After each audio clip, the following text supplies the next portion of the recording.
आणि बुलेटिनमध्ये पुन्हा एकदा स्वागत। महत्त्वाची बातमी समोर येते छत्रपती संभाजीनगरमधून।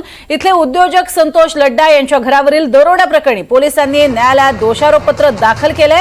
मात्र दरोड्यामध्ये चोरीला गेलेल्या 5.5 किलोपैकी केवळ 789.114 ग्रॅम सोनं शोधण्यात पोलिसांना यश आलंय।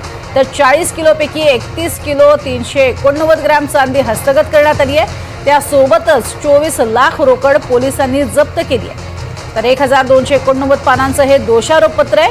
या प्रकरणामध्ये रेकॉर्डवरील गुन्हेगार मुख्य आरोपी अमोल खोतकर एन्काउंटरमध्ये मारला गेला होता आणि त्यानंतर पोलिसांकडून सोनं शोधण्यासाठी प्रयत्न सुरू असून 5.5 किलोपैकी केवळ 789.114 ग्रॅम सोनं शोधण्यात पोलिसांना यश आलेलं आहे, जे अमोल खोतकरच्या बहिणीच्या घरून हस्तगत करण्यात आलेलं होतं।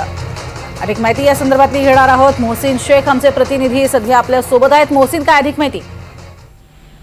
कोणताही गुन्हा जर दाखल झाला तर 90 दिवसात त्याचं दोषारोपपत्र पोलिसांना न्यायालयात सादर करणं बंधनकारक असतं आणि या गुन्ह्यात देखील तसंच झालंय। मात्र 90 दिवस उलटून देखील पोलिसांना अजूनही 5.5 किलो पैकी फक्त 789.114 ग्राम सोनं सापडलं। त्यामुळे उर्वरित सोनं कुठं, हा जो प्रश्न पहिल्या दिवशी पडला होता, ज्यावेळी दरोड पडला होता, तो प्रश्न अजूनही कायम आहे। आणि एवढे सगळे आरोपी पकडले, मुख्य आरोपीचा एन्काउंटर झाला, त्याच्या बहिणीच्या घरून सोनं चांदी देखील हस्तगत करण्यात आले। ही सगळी प्रक्रिया राबवण्यात आली। पार नांदेड पर्यंत ही सगळी लिंक केली होती। नांदेड मधून काही आरोपी पकडण्यात आले।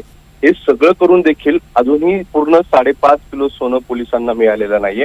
त्यामुळे या 5.5 किलो सोन्याचं नेमकं झालं काय, हा प्रश्न आता या निमित्ताने उपस्थित होतोय। आणि जे उद्योजक लड्डा आहे यांनी या सगळ्या सोन्यांची ज्या पावत्या आहेत त्या देखील पोलिसांकडे जमा केल्या। त्या देखील पोलिसांनी न्यायालयात जेव्हा दोषारोपपत्र दाखल केले त्यात त्याचा उल्लेख केलेला आहे।